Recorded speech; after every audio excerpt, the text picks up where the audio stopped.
l'Ouganda, c'est le sang qui est en train de parler, le sang d'avant qui est en train de venir. Je crois qu'il faut allumer ici aussi. Faut que tu vois bien, c'est pas frère. C'est le sang qui est en train de venir. Le sang, c'est-à-dire qu'un événement qui s'est passé. Et les gens ont fait comme si c'était terminé. Et le sang est en train de crier.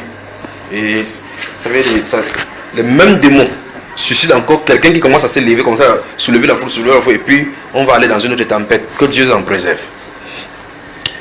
Que le Seigneur vous bénisse vraiment, que le Seigneur vous bénisse. Est-ce qu'on peut parler ce soir d'un autre sujet? Hormis le sujet que nous avons parlé la dernière fois. Est-ce qu'on peut parler ce soir? Que le Seigneur vous bénisse vraiment, que le Seigneur vous bénisse, que le Seigneur vous bénisse. Continuez à avoir ceci sur le cœur. Il y a l'impression que je crois que cette nuit-ci, je vais passer le temps de la prière à cause de toutes ces choses que nous sommes en train de dire. Des affrontements pendant plusieurs heures avec les forces de sécurité, des barrages dans les rues. La situation s'est embrasée mercredi à Kampala et dans plusieurs autres villes d'Ouganda. Les accrochages se sont poursuivis ce jeudi et le bilan est lourd. 16 morts et 65 blessés en 2 jours selon la police. En cause, une vidéo qui a fait le tour des réseaux sociaux, l'arrestation sans ménagement, ce même mercredi, de Bobi Wine, de son vrai nom Robert Kyagulanyi, candidat à la présidentielle qui commençait à tenir un meeting dans la ville de Jinja. Le meeting a été dispersé à grands coups de lacrymogène et Bobi Wine emmené en prison. Il aurait violé les mesures de lutte contre le coronavirus.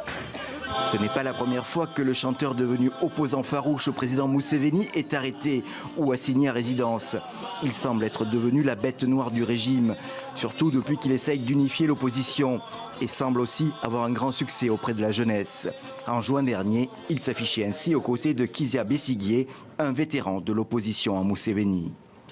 Nous ne sommes pas ennemis entre nous. Nous connaissons notre ennemi. Nous connaissons l'ennemi de l'Ouganda. Et c'est Museveni et son régime de honte nationale.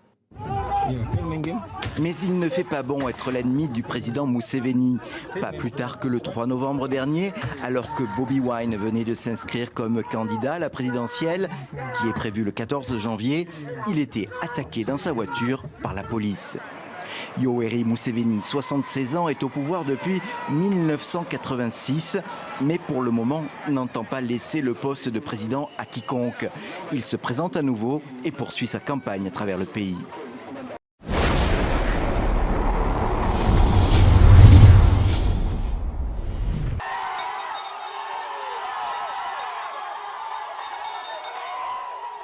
La campagne électorale bat son plein dans les rues ougandaises avant le scrutin présidentiel du 14 janvier prochain.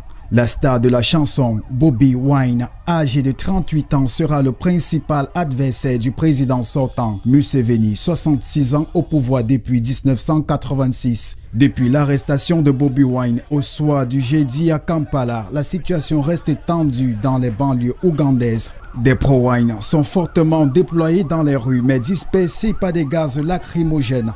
Selon le gouvernement du pays, Bobi Wine est accusé pour non-respect des mesures restrictives liées à la Covid-19 du fait des rassemblements orchestrés dans les rues. Dans certains quartiers, des tirs sporadiques et des détonations continuent de se faire entendre. À plus forte raison, le chef de la police de la métropole de Kampala déplore un bilan de 16 morts et 45 personnes grièvement blessées depuis le début des affrontements entre les manifestants et les forces de l'ordre.